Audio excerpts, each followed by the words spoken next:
months ago, my family and I almost lost my father. For a year or so, my dad had been having issues with his blood pressure and had to go on medication to regulate it. One night, my brother was racing at Music City Raceway. The whole night, I just had the feeling that something wasn't right with my father, because he was not acting like his normal self or talking very much on the way back home.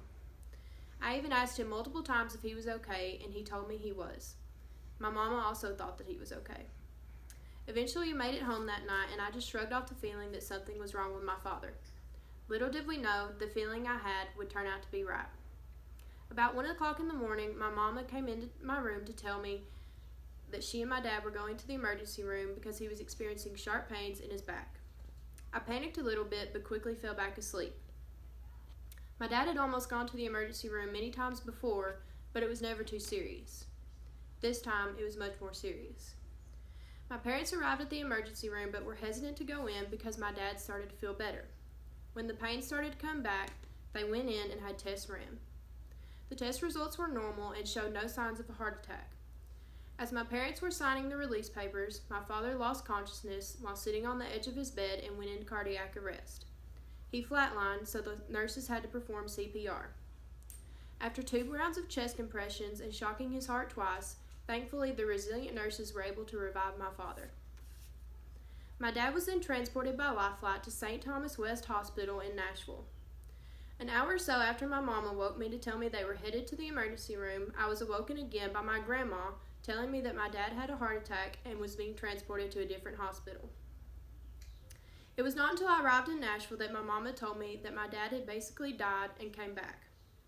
I instantly broke down crying at just the thought of not having my father with us anymore. I had fell back asleep trusting that everything was fine, all the while my dad temporarily left this world.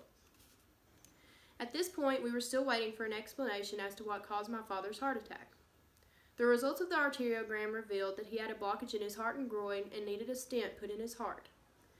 After a few days in the hospital, but nevertheless a long and grueling process, my father finally got to come home. He was put on many different medications and was told to stop smoking and maintain a healthy diet.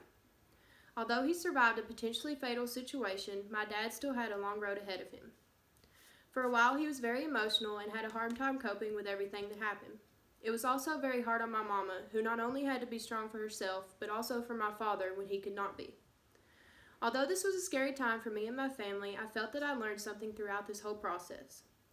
After my mama let everyone know what was going on, my grandpa, uncle, and aunt went to the hospital in Smith County to be with my mama, while my grandma, cousins, and other uncle made sure to take care of me and my brothers and get us to my dad as fast as possible.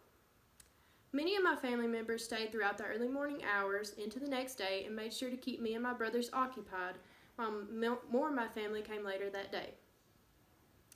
I remember sitting in the waiting room and thinking to myself how blessed we were.